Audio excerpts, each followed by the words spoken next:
Hello everyone.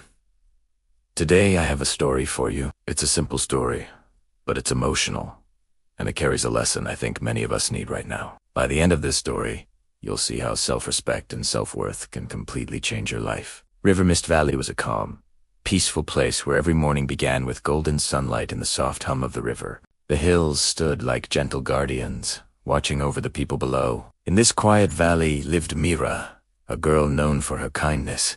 She laughed easily, helped everyone, and always tried to make others feel welcome. But Mira had one secret weakness.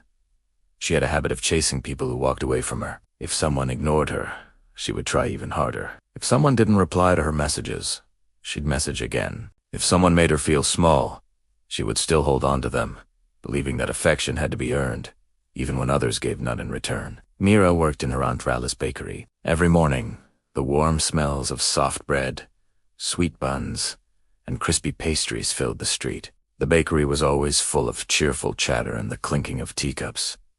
People loved it, but inside, Mira often felt lonely, like she was standing in a crowd where none of the faces truly saw her. One afternoon, while walking home, she spotted a tiny brown sparrow perched on an old fence. One of its wings was slightly bent, and the bird looked tired, but calm. Mira knelt down. "You poor little one," she whispered. The sparrow just blinked.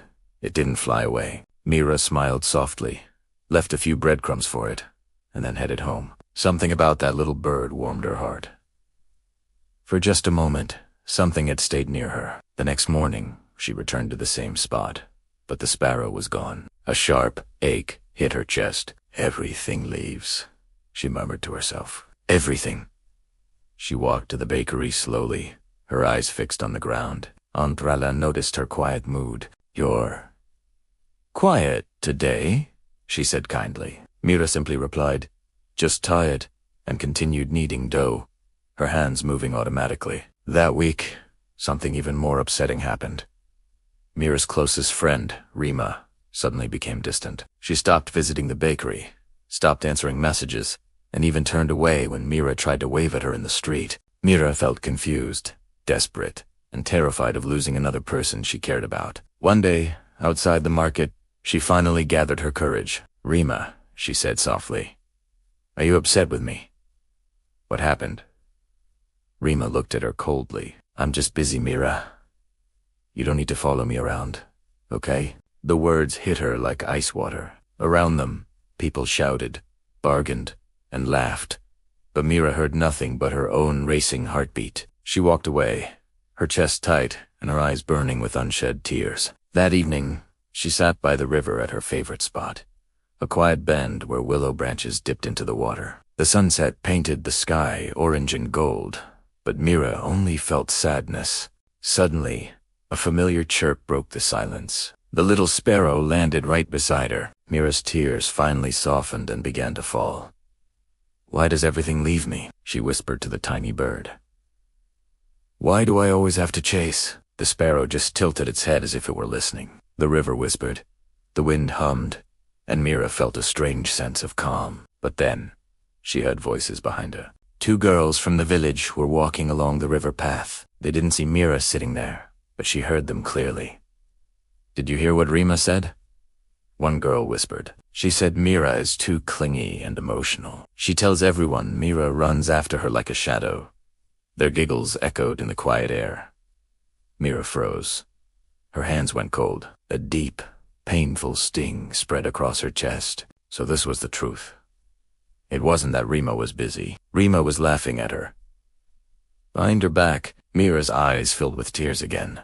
But these were different. They were sharp, painful tears that carried years of silent chasing and feeling unworthy. The sparrow chirped again, a small sound that seemed to urge her to just breathe.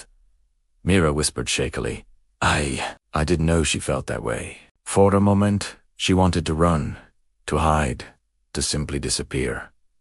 But instead, she stayed. She stared at the slow-moving river and let every emotion rise inside her like a wave. Hurt, betrayal, confusion, anger, and finally, a quiet stillness. As the last light of the sunset faded, a strong realization hit her. She wasn't losing people. People who didn't value her were losing her. She touched the small bird gently. "I shouldn't run after anyone," she said, her voice finding its strength. "If someone wants to go, I must let them go." The sparrow fluttered its wings, as if it was agreeing with her. For the first time in a very long time, Mira felt something powerful awaken inside her. Self-respect. The next morning at the bakery, Mira walked differently. Her steps were steady. Her smile was gentle but real. She served customers, laughed with them, and she didn't look at her phone even once. Aunt Rolla watched her quietly. "You look stronger today," the old woman said. Mira nodded. "I made a choice." "What choice?" her aunt asked. "To stop chasing people." Aunt Rolla smiled proudly. "That is a wisdom most adults never learn." Days passed. Rima never came back to the bakery. She never apologized. She never looked for Mira again. But something interesting happened. New people entered Mira's life. A girl from the tailor shop began visiting her during breaks. A friendly customer offered to teach her painting on the weekends. A young boy started helping her feed the sparrow, who now visited her daily. These people didn't want anything from her. They didn't run. They didn't hide. They just stayed. One evening, Mira stood outside the bakery as the sky glowed pink. The little sparrow sat on her shoulder, chirping softly. She smiled. Her life felt brighter, not because everyone stayed, but because she finally stopped chasing those who didn't want to. So, if you ever feel ignored, unimportant, or left behind, remember this story. Remember, you don't need to run after anyone. The people who truly belong in your life will stay by choice, not by force. Take a deep breath, and remember that choosing self-respect always leads to a better life. Let go, grow, and let the right souls find you. Thanks for listening. If this story resonated with you, please follow for more.